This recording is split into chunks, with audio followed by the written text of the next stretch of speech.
No matter what your business is, whether it's hauling materials on high-speed interstates, navigating on busy city expressways, or transporting the most valuable cargo of all, people, on crowded city streets, it is your equipment that you rely on to get the job done effectively and safely. It's hard to imagine a more vital part of safe, reliable operation than the air brake systems, and that's what this presentation is all about. A typical air brake system can be divided into several distinct parts: the supply system, the front and rear service systems, and finally, the trailer. This presentation is the first of a four-part series and deals with the operation and maintenance of the air supply system. During the program, we'll point out areas of maintenance concern. Although brake systems and components may vary from vehicle to vehicle, the air supply system, shown here in blue, is basic to all. The major components are the air compressor, supply, front axle, and rear axle service reservoirs, governor, and air dryer. The primary component of the supply circuit is an air compressor, such as this Bendix 2-Flow 550. Powered by the vehicle's engine, the air compressor converts atmospheric air into compressed air, energy needed to power the vehicle's brakes. The compressor components we focus on during this presentation are the crankshaft, connecting rods, rear end cover, rear main bearing journal, pistons, cylinder bore, inlet valve, discharge valve, and discharge port. The compressor crankshaft and connecting rods convert the rotational force of the engine to a vertical linear force in the compressor pistons.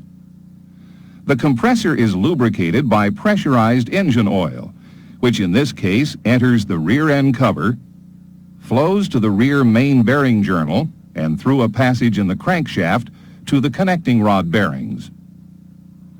Oil that escapes from around the bearings falls to the bottom of the crankcase and is returned to the engine. This oil return is important because it prevents crankcase flooding, which results in compressor oil passing. Let's take a look at the air compressor from a front view, revealing a single piston only. During the intake stroke, a slight vacuum is created above the piston in the cylinder bore, causing the inlet valve to open and move from its seat. Filtered atmospheric air flows into the bore until the piston reaches bottom dead center and begins to reverse its travel. As the piston begins its compression stroke, the inlet valve closes and the air in the cylinder bore is compressed as the piston approaches top dead center. During air compression, the discharge valve opens, allowing compressed air to flow from the cylinder bore past the open valve and out the discharge port into the supply reservoir. Returning to our full cutaway view of the compressor, we find that since the compressor contains two cylinders and the crankshaft has 180-degree opposed journals, one piston will be on its intake stroke while the other is compressing, building to maximum pressure. While this is occurring, a constant flow of engine coolant is routed through the cylinder head cavities to dissipate the heat generated by the compressor during air compression. Rapid buildup of air pressure depends upon proper opening, closing, and sealing of both the inlet and discharge valving and unobstructed flow of air in the cylinder bores. Check for any restrictions to the flow of atmospheric air into the cylinder bore or the compressor discharge line leading to the supply reservoir.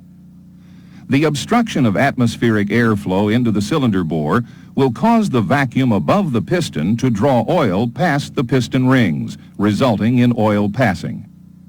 An obstruction in the compressor discharge line leading to the supply reservoir will cause the compressor to run hot, build carbon deposits, and pass oil despite adequate coolant flow. Next, let's look at the Bendix D2 governor and how it interacts with the compressor and supply reservoir and later the air dryer. The governor is used to control the compressor and thereby regulate air pressure in the supply reservoir.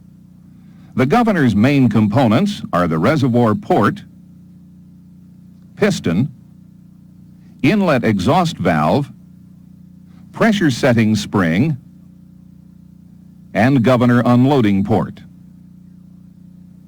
An air line connects the governor to the supply reservoir. Reservoir air enters the governor at its reservoir port. As air from the compressor builds reservoir pressure, the governor's piston and valve move together against the resistance of the pressure setting spring. When reservoir pressure reaches the cutout setting of the governor, typically 120 psi, the piston will have moved sufficiently to seal the exhaust and open the inlet. Reservoir pressure flows past the inlet, through a passage in the piston, and out the governor unloader port to the compressor unloader mechanism.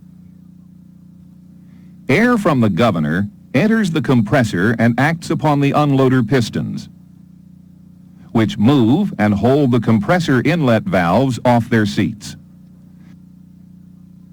With the compressor unloaders pressurized, air enters and leaves the cylinder bores through the open inlets, and air compression ceases.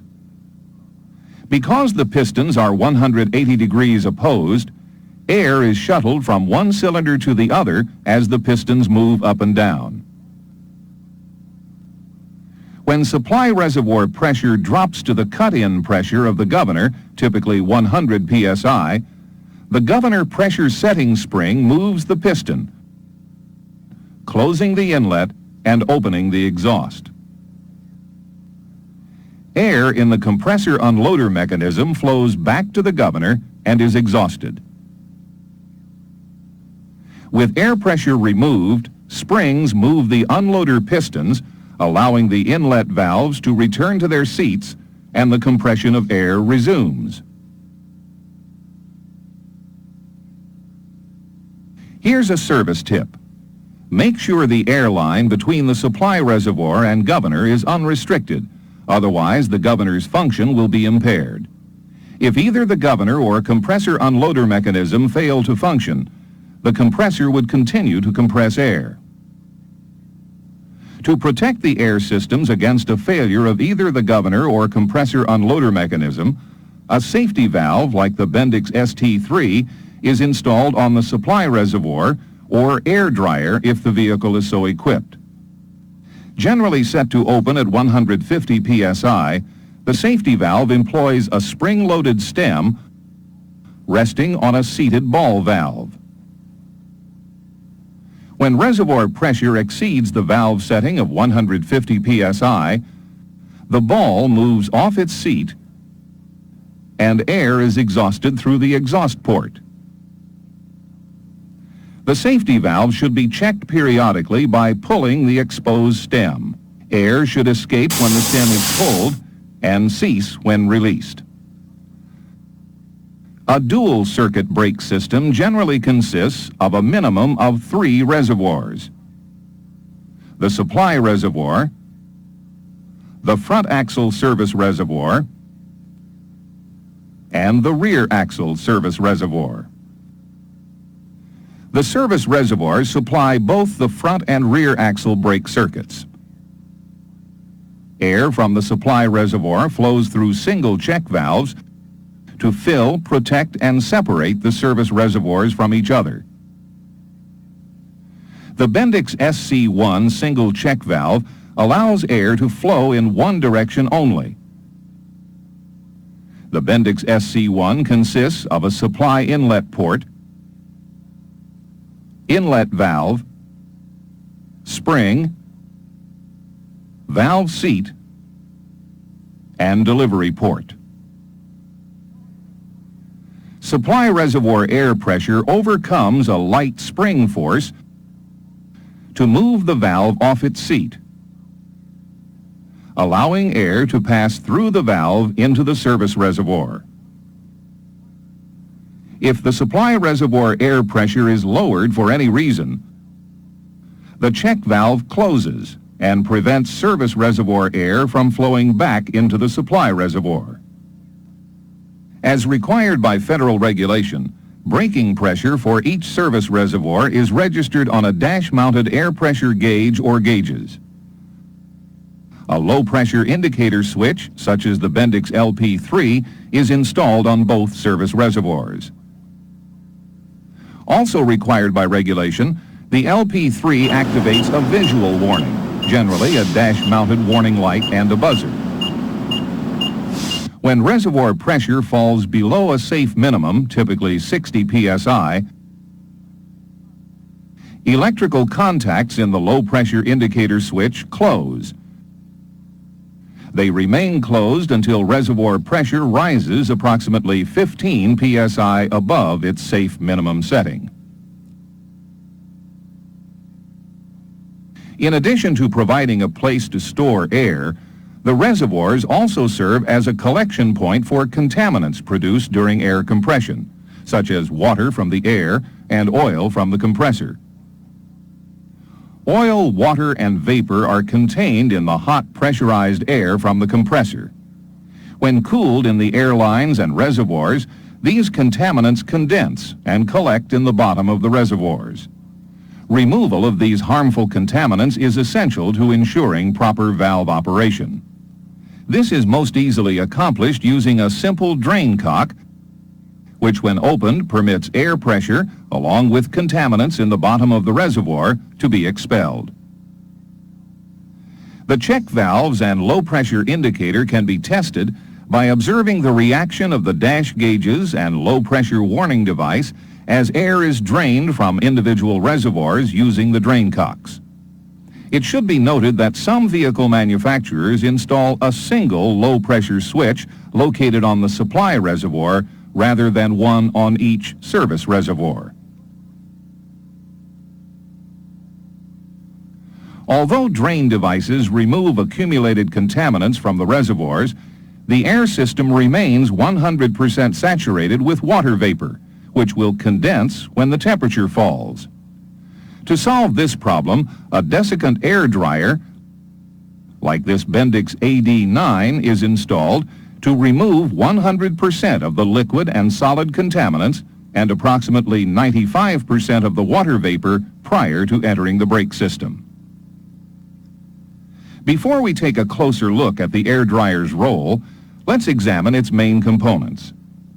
The air dryer includes the supply port, end cover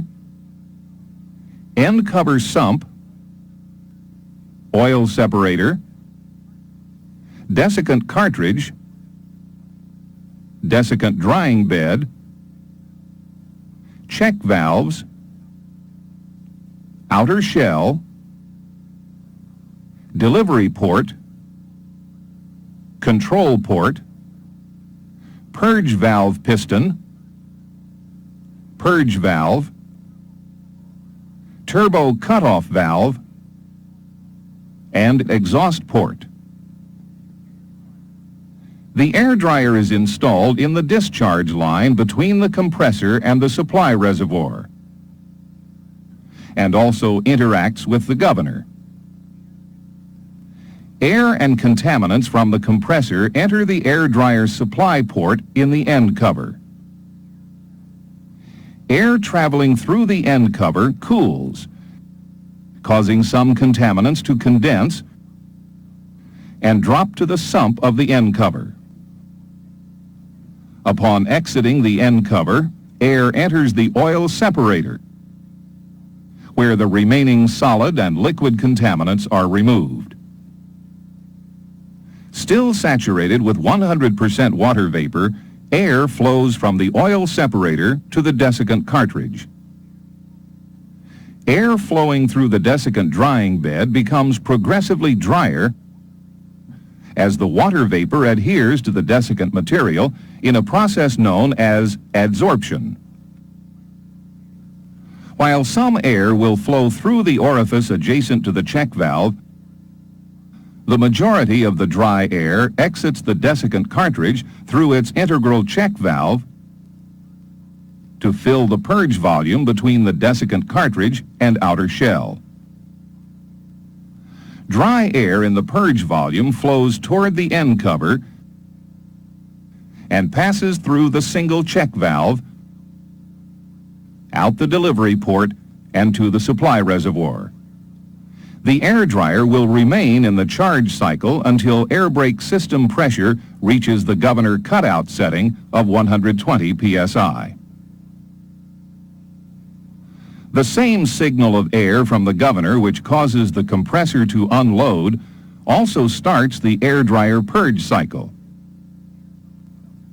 Air from the governor enters the control port of the air dryer, moving the purge valve piston. The turbo cutoff seals the inlet port and opens the purge valve. Contaminants in the end cover sump are expelled from the open purge valve. To protect the supply reservoir against air loss, the check valve closes. At the same time, air in the purge volume and air passing through the desiccant cartridge reverse direction as the purge valve is opened. Air from the purge volume passes through the orifice adjacent to the check valve and expands to near 0 psi, becoming super dry before flowing into the desiccant cartridge. This super dry air regenerates the desiccant material by stripping away accumulated water vapor. Contaminants in the oil separator are also carried away through the open purge valve. Closing the dryer inlet port during the purge cycle ensures that loss of engine turbocharger pressure is minimized in the event the compressor intake is connected to the turbo. The entire purge cycle is complete in about 25 seconds. The purge valve will remain open until air brake system pressure is reduced to the governor cut-in setting of 100 psi. When the governor exhausts air from the compressor unloaders, air is also removed from the air dryer purge piston. With control pressure removed, the piston moves in response to its spring and closes the purge valve. The charge cycle repeats. Since the air dryer is controlled by the governor, which in turn reacts to supply reservoir pressure, it is important that air leakage in the supply reservoir be minimized for proper air dryer operation. Leakage in the supply reservoir will result in the compressor cycling between loaded and unloaded, causing the air dryer to alternate between the charge and purge cycle. It must be remembered that air loss in the supply reservoir only will not be registered on the dash gauges because of the single check valves that protect the service reservoirs. With the addition of the air dryer, the air supply system is complete. But before we close, let's quickly review what we've discussed during this presentation. The air compressor is the heart of the system. Driven by the engine, it produces and transmits compressed air to the supply reservoir. The governor connected to the compressor, air dryer, and supply reservoir maintains system pressure between a preset minimum and maximum by controlling the compression cycles of the compressor. From the supply reservoir, air flows into the service reservoirs, which are separated and protected by single check valves. Each reservoir in the system is equipped with a drain cock to drain away accumulated contaminants. With an air dryer installed, contaminants are eliminated before they can enter the system. Finally, low-pressure indicator switches and dash gauges keep the operator appraised of available brake system pressure. We hope this detailed look at your air supply system and its components has enhanced your understanding of the air brake system. Part 2 will discuss the operation and maintenance of the service brake system.